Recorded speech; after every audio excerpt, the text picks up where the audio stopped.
Bill Ambrosino here. Matt Lisa Clark Hilton here. Lisa Hilton here. And Mazar here. Lonnie Tenio here. All right, with that, do we have any minutes to approve or No updates yet, no. nothing right now? Okay. All right, with that, Gabe, I'll hand it off to you and Thank you. Yeah, so I think the two main things we want to cover tonight, we got some feedback. So in the agenda, I have the short-term rental bylaw first and then the sign bylaw. Which would people, I think the short-term rental bylaw, since it's new, I think might take a little more time. If we want to handle that first, it's really up to the committee, which if anyone has a preference on talking about finishing up the sign bylaw discussion or moving on to short-term rentals, I'm happy to do either to start. Any Doesn't strong matter, opinions? Okay. Dylan, what do you think would make sense based on? I think let's finish up the sign bylaw since we started Yeah. that already. That was kind of my Yeah. my thinking as well. Let me pull this up. So I always forget what number is what in the. So like I mentioned this in the email, we met with John Erickson last Friday. And he had some good feedback on the sign bylaw. He was pretty, I think we're all basically on the same page with how to approach this. He had some concerns that specifically identifying, when we get to temporary signs, I think the way it's currently written, you have all these different subcategories of signs, and I think he had a bit, I guess he also works in Milford, and he had a bit of a concern that it could be seen as a free speech issue to kind of regulate different content signs differently. I don't have a strong opinion on that one way or the other. I think that's a logical thought process on that. My main thinking on it is he's the one enforcing the sign bylaw. He doesn't like having all these little subcategories. And from my perspective, I don't think it should make a big difference in how these signs are regulated. So you'll see the main change is that we simplified that. But just going through this, so we added for banner under definitions that the sign is of lightweight fabric or similar, just kind of to actually explain what a banner is as opposed to just a normal sign.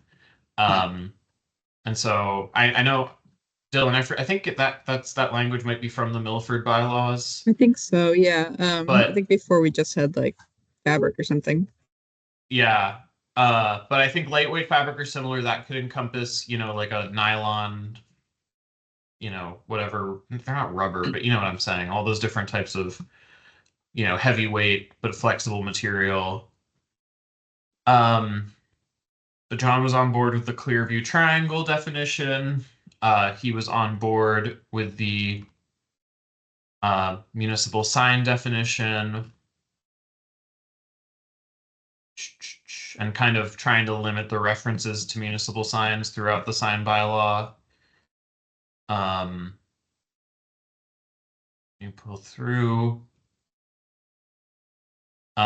He was on board with moving, I guess currently the fine for the sign bylaw is $100 a day, which is, I guess, not in the version we're looking at, but regardless, he was on board with kind of moving that to the general, the schedule of fines should really be in the general bylaw.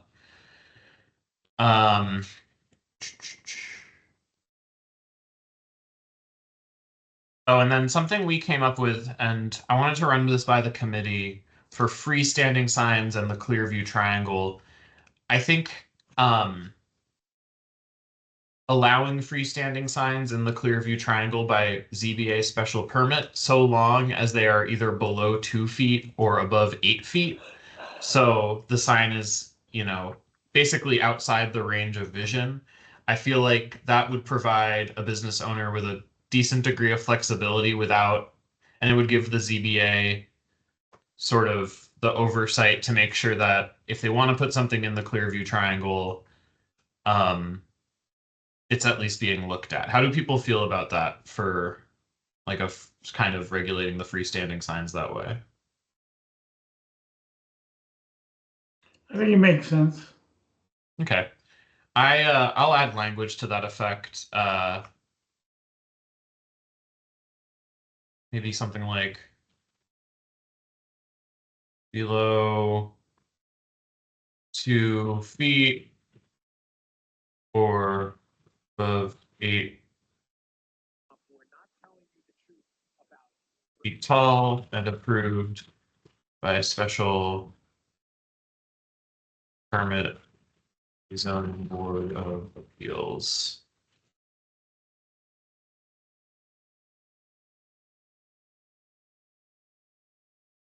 Looks good.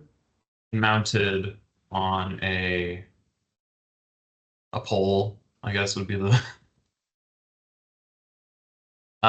building signs, not many changes. And then he was on board with the sign illumination approach.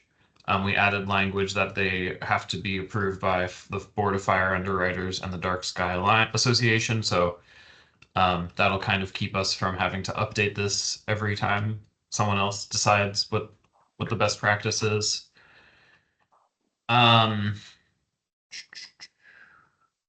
Yeah, so then we get to temporary signs, which I think is what we spent the most time talking about, Dylan.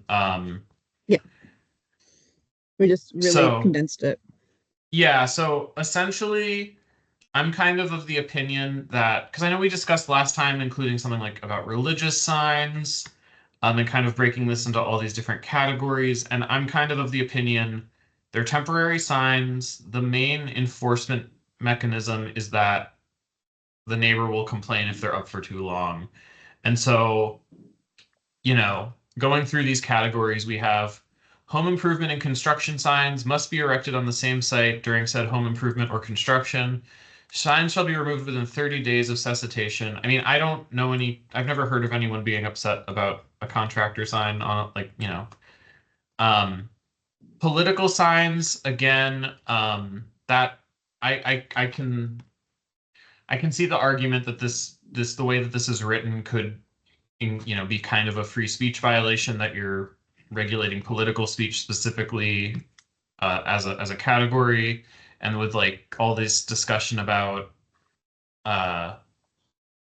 one sign per candidate. Yeah, it feels odd to have a separate category for that in terms of dimensions.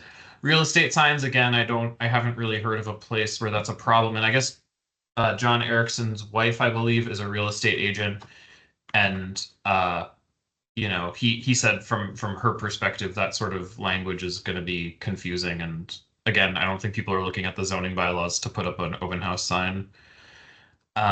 Similarly, yard and garage sale signs, special event signs. So instead, basically all these temporary signs, they can't exceed 6 square feet in area. They have 3 months prior to the event, and 10 days after the event. So you have a square 100 days, which I think, I think for elections and things like that, I think that's a fair amount of time. And again, it's basically saying you can have a sign up, but you can't have it up forever. And from an enforcement standpoint, I mean, it's basically if a neighbor complains and then John has to go tell them to take down the sign. So I think simplifying it makes a lot of sense. He also recommended getting rid of the language about repetitive temporary signs. He felt like that could constitute a free speech concern. And I kind of agree. I think,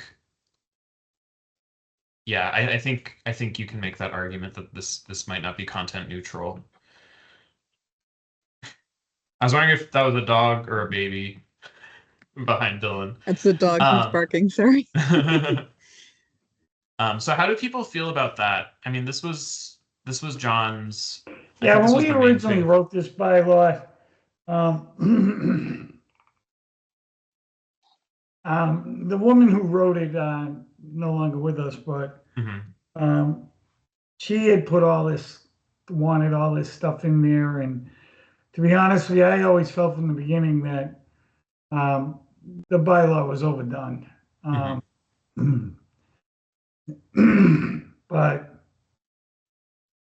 that being said, I agree. Simple is better. First of all, you have these bylaws, deep regulations that no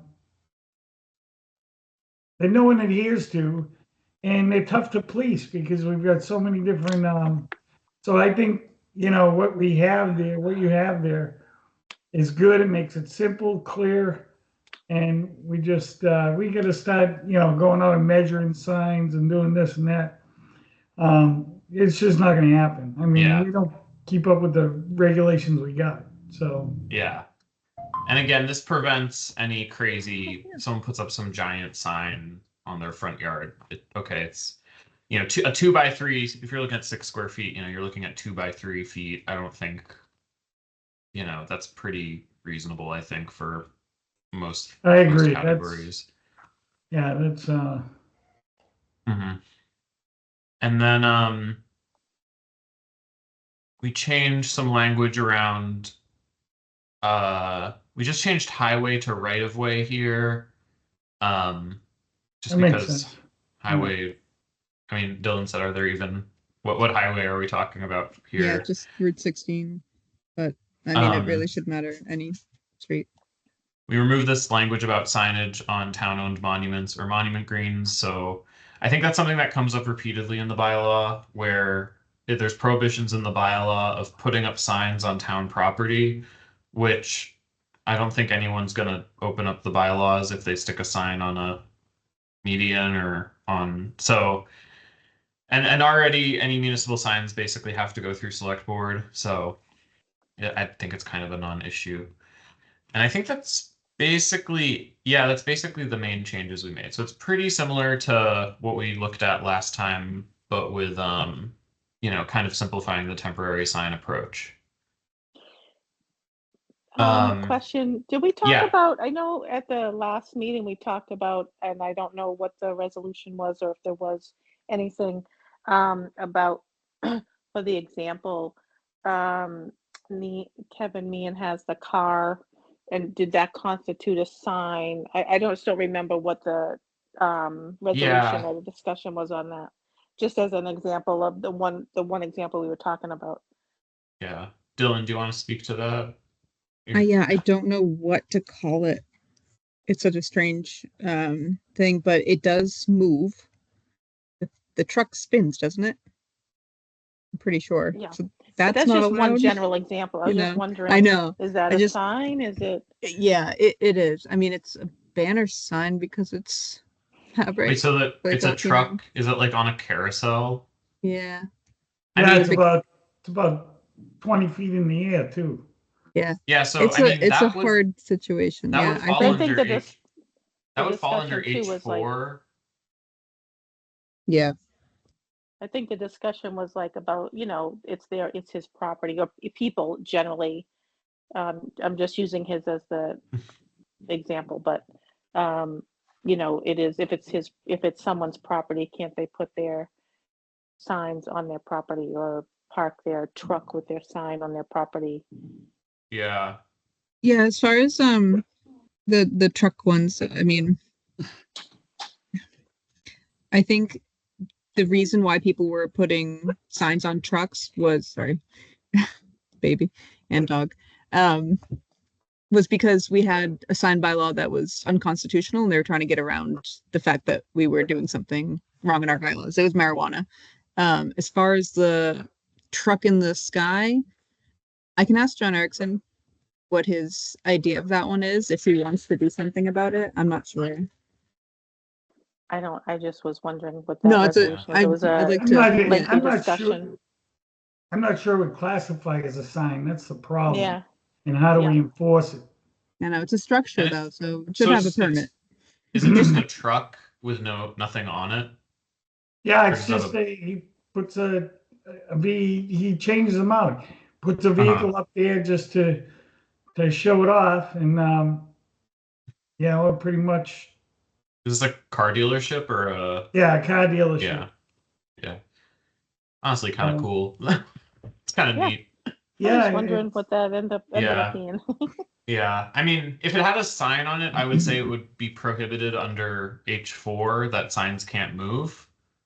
But if it doesn't have a sign on it, I mean, It does yeah, have banner signs like attached to it, but the fact is it's a structure that's not under this. It would be under a different bylaw. Perfect. yeah, yeah, I kind of think we'd have a hard time it's also considering a One sign. specific sign, yeah. it's also a non if anything, it would be a non-conforming prior use. So even if it was against, even if we change the bylaws, unless someone wants to build another one, they're gonna have to pull permits anyway. Yeah, I'm highly doubting we're gonna have another, Spinning truck. we'll just have one probably. Just one more question. I'm sure I'm Yeah. missing something I probably No, you're didn't good.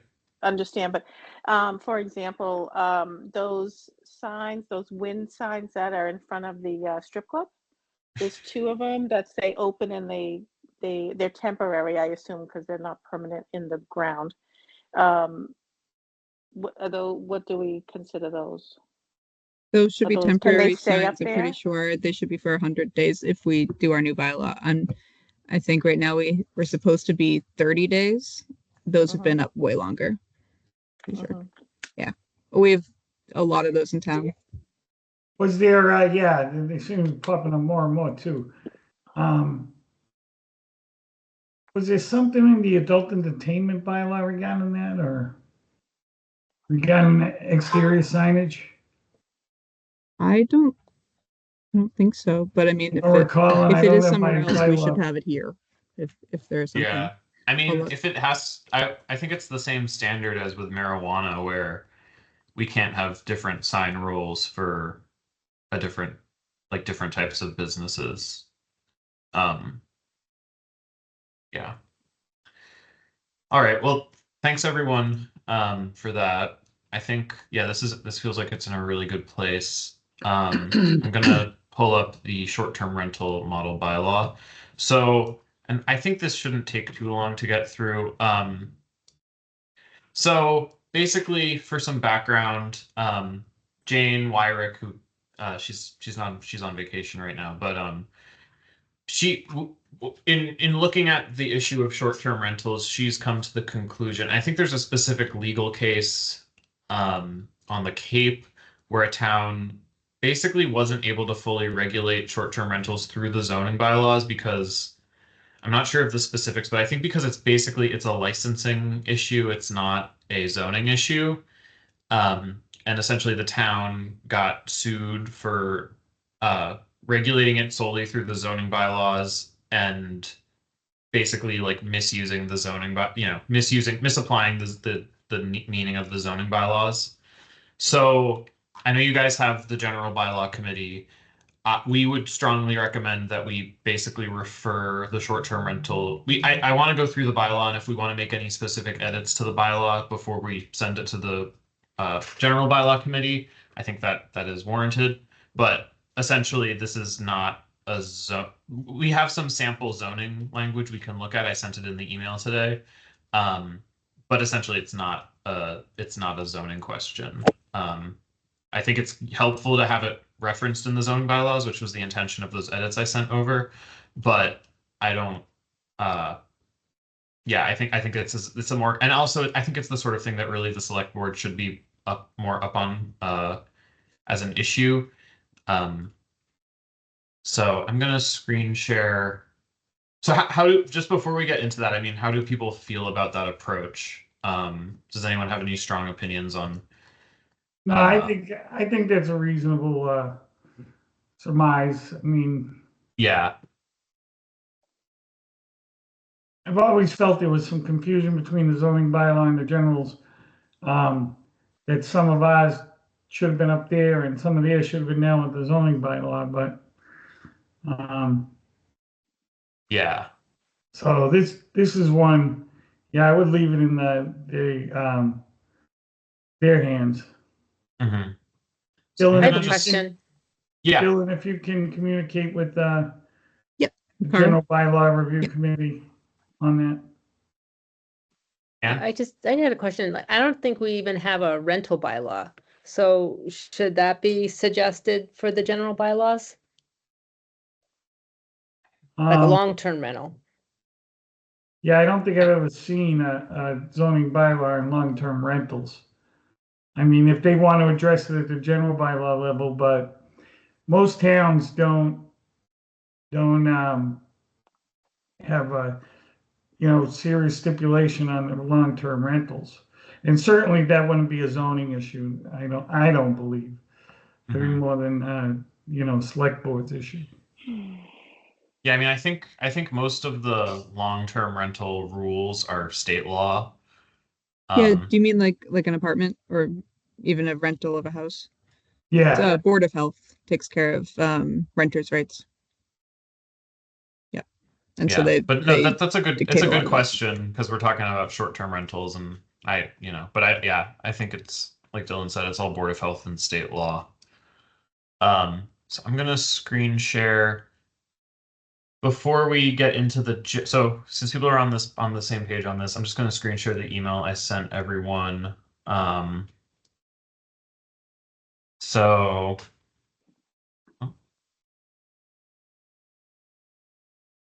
zooming in a little bit.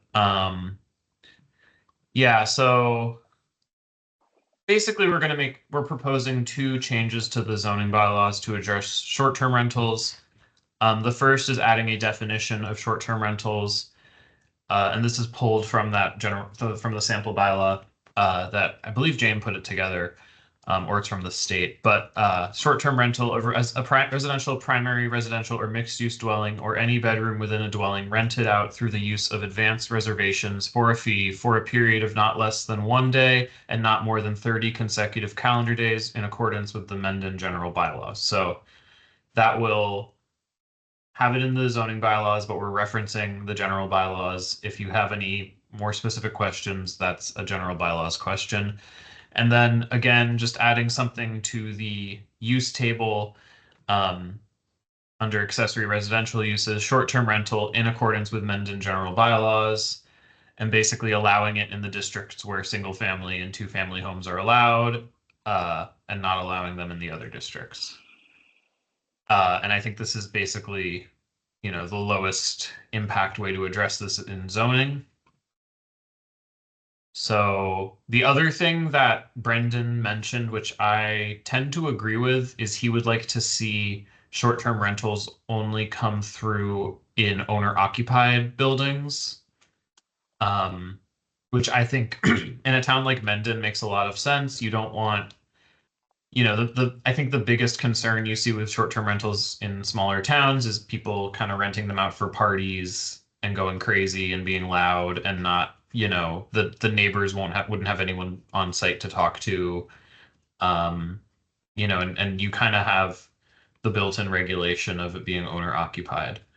And then you also aren't going to have people buying. I mean, this is a big concern with short-term rentals, and the state allows towns with the new ADU law. One of the only restrictions a town is allowed to put on ADUs is you are allowed to disallow them for short-term rentals.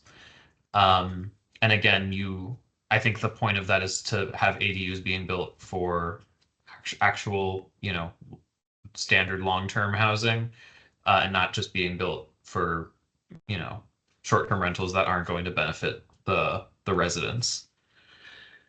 So does anyone have strong opinions about like owner occupancy that we would like to put into we could either put it into the definition, or put it into the sample general bylaw we're going to bring to the committee? Does anyone have a feeling about that one way or the other? Yeah, I agree that it should be owner occupied. I agree Yeah. too. yeah, that makes sense. Okay. The only comment I have on that is, the granularity of ownership and who is on the deed, who's not on the deed, who's policing it, who's even looking, just seems unenforceable. Yeah.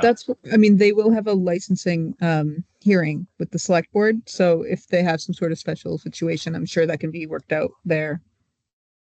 It's not Mhm. just like a permit, they have to actually show up at the select board. I think also if there's a problem, like there probably won't be in most situations, but if there was a problem, you'd want it in the bylaws so that the town could do something. Yeah. Yeah, I mean, you can say owner occupied, but like in practice, maybe the owner doesn't actually show up for every single rental. That happens. Not saying that we can police that. It just, Yeah. we have that But if we need it. But if it's a recurring problem, you can pull the license or. All right.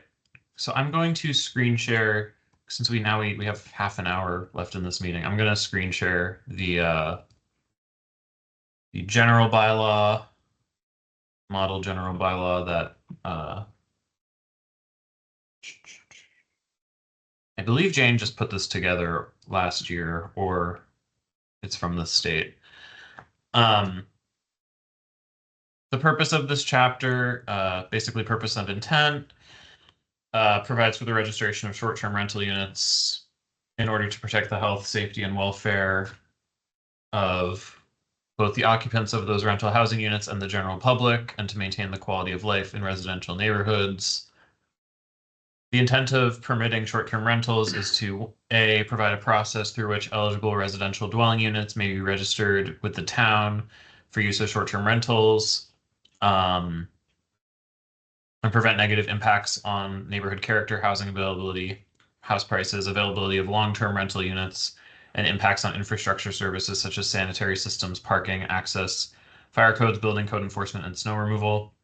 B, assist the Board of Health, the Building Department, and the Fire Department in the enforcement of state and local health and safety laws and regulations related to short-term rental units, and to provide a method for correcting violations when conditions require immediate attention in situations associated with short-term rentals.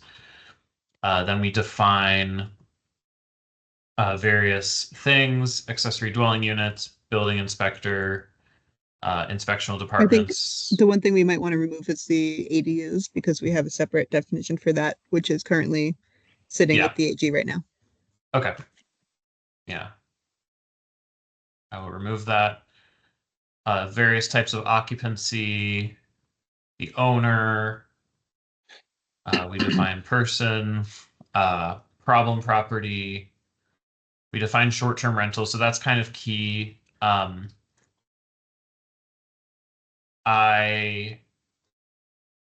So right now, the way that this reads, and Dylan, should we do the same thing we did with the last one, where we basically, right now it has all this language about hotels, motels, and bed and breakfasts. I think I'm kind of confused why that is in here, but I guess it would include those if you're using a very broad definition of short-term rentals. Yeah, I'm not sure what we'd like to do. I know we already have a bed and breakfast line in the zoning bylaw. I'm not sure how much we have written on it, like how many regulations we have, but I mean, we do have it listed already. So if we're listing this as a separate use, it's not the same as a B&B. I might, I'm going to mark that as stricken, and I'm going to maybe follow up with Jane to see what her thought process is on this. So then section 3 kind of outlines short-term rental registration. That basically it has to be the property owner. It can't be a tenant doing the short-term rental. Then there's also a limitation on the number. It's optional, but if the town wants to limit the number of short-term rentals in the town until a certain date.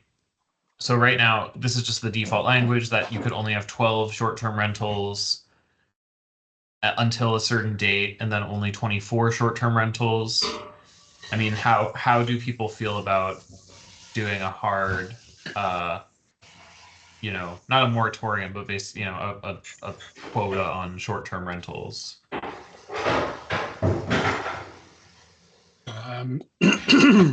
Is it necessary? Yeah, that's what I was wondering. If it's just one more thing we gotta police. That, Yeah. and I don't think Mendon's probably ever gonna get to 24 anyway, so I think it's kind of a moot point. Yeah. Yeah, we don't have a big tourist attraction where we're suddenly gonna have people come in renting homes for the weekend or whatever. Yeah. It's just not our, so I think just this creates another layer of regulation that the town doesn't have time to police anyway. So, I mean, we've got other places to keep our focus on Yeah. and not worry about whether there's 25 short-term rentals. But like I said, we'd be lucky ever to reach 24. Okay. They have to comply with health and safety code, zoning bylaws, Fair Housing Act, etc. Multifamily, only one of the dwelling units within a multifamily building may be registered as a short-term rental. How do people feel about that? I think we could add an owner. If I were to put in an owner occupancy requirement, I think I can add something to this. I think this is the proper section to add a line on that. Yeah, Lisa? What if you're saying if it's a duplex, what if one person owns one side, one person owns another side? Is that what you mean? Like if it's like I know in Hopedale there's a lot of Yeah. duplexes I mean, I guess that are split owners. Yeah. So I think the idea would be in a duplex. I mean, the way that's something to get into, and maybe not maybe this is something that the general bylaws committee should kind of dig into. But I think the idea with owner occupancy is that, I mean, you can kind of have two different approaches. You could either have, let's say, a house with an ADU and the owner is living in the main part of the house and rents out the ADU. So they're on site, you can presume they're on site most of the time. They're going to be back at the house eventually to deal with any problems. The other thing is if someone just rents out their house, it is their house, they're out of town and they rent it out. That is still technically an owner occupied unit. And I think either approach can work. I think there's a couple you just don't want like a negligent you basically don't want like unlicensed hotels where no one's living there and they just send a cleaning company every week. I think in the case of a condo duplex where there's two different owners, it's really up to how they write the bylaw. You could either have it, I mean, someone could rent out their half of the duplex on the weekends, and if they live there, that's technically an owner occupied unit. But again, I mean, you can make this with short-term rentals. The state doesn't really. You can make this as strict or as lenient as you want, I think. Yeah, this is pretty strict, actually. I mean, I have a Cape House that we rent out, and basically all I had to do was go online and register the property, and the Board of Health came out, looked at the property, and that was it. Yeah. I didn't have to go in front of selectmen or it. I mean, probably this is gonna rid the town of 90% of their short-term.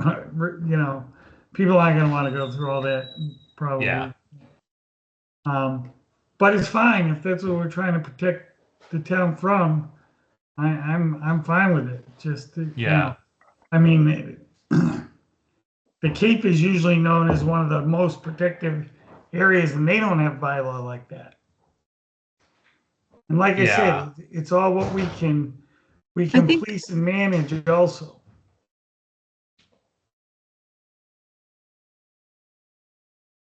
Sorry, did someone say something? I'll go ahead. Dylan? No, it's fine. I'm good. Oh, okay.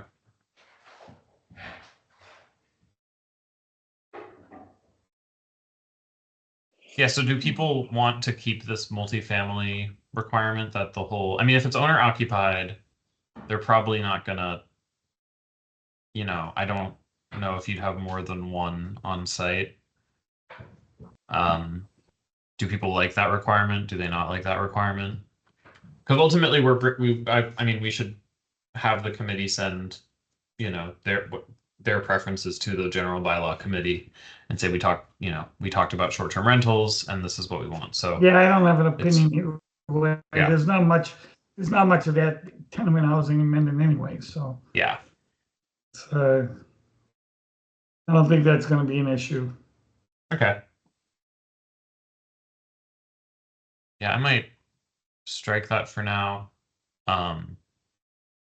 Just not to overcomplicate it. There's an application, a butter notification. You have to renew the certificate of registration annually. There's right now there would be a $200 registration fee. You can't transfer the registration. And then once the bylaw is enacted, the owners and operators would have 6 months to bring their rentals into compliance. Publication of registration number, good neighbor information. Short-term rental registrations will be published to the town website, and it will have the name and contact information for the operator or the operator's agent. So basically, if you have a problem, the town would be required to provide that information. The town shall provide information to each registered operator summarizing the regulations for short-term rentals, name and 24-hour contact information of the operator, requirements for trash removal, occupancy requirements, parking and noise restrictions. The occupant will be provided with this information. The information will be posted in the short-term rental, and the registration number would be on a placard visible from the street.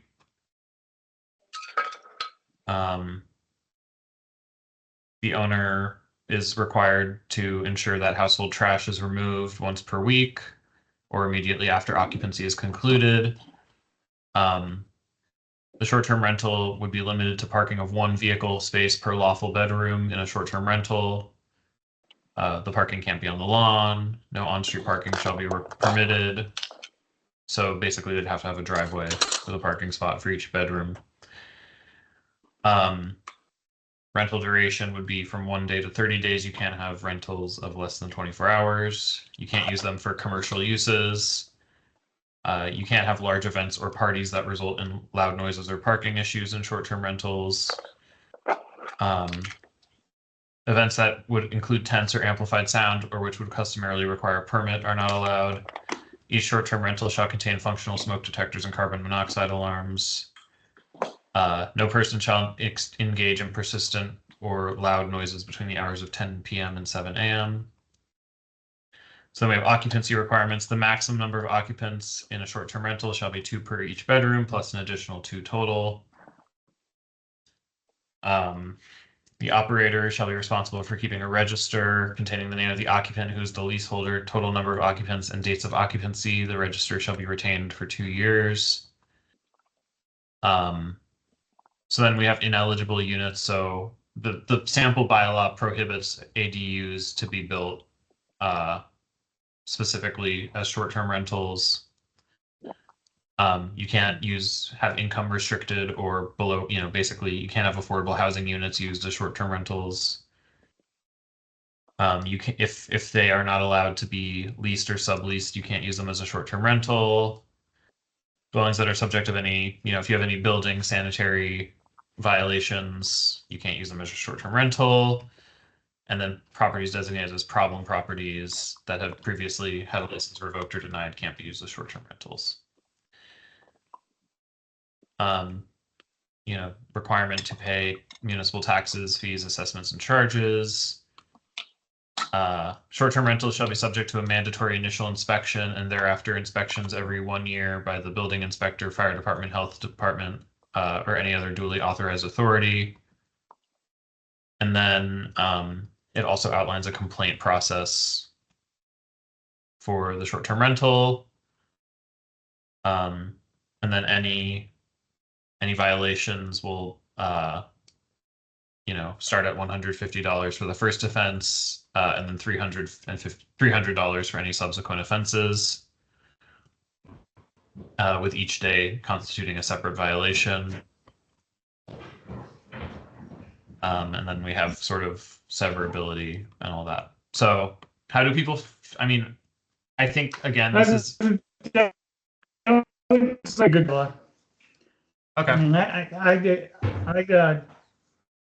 think it's exactly what we're in a bylaw committee, and Yeah. I mean, they're gonna pass through it and make their own decisions, but Yeah.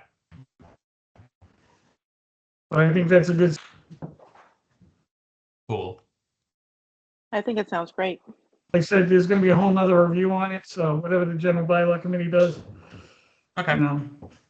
Yeah, I'm gonna circle back on this with Jane, because she has a little more information about the bylaw, and we'll probably bring a copy with some owner occupancy requirements, and I'll ask her about removing the language we discussed, so that it can be, and then you guys can recommend it to the general bylaw committee. But again, I haven't done a lot of work on general bylaws, and that's not really the purview of this committee. So I think that sort of language is, yeah, like Bill said, best left to the general bylaw committee.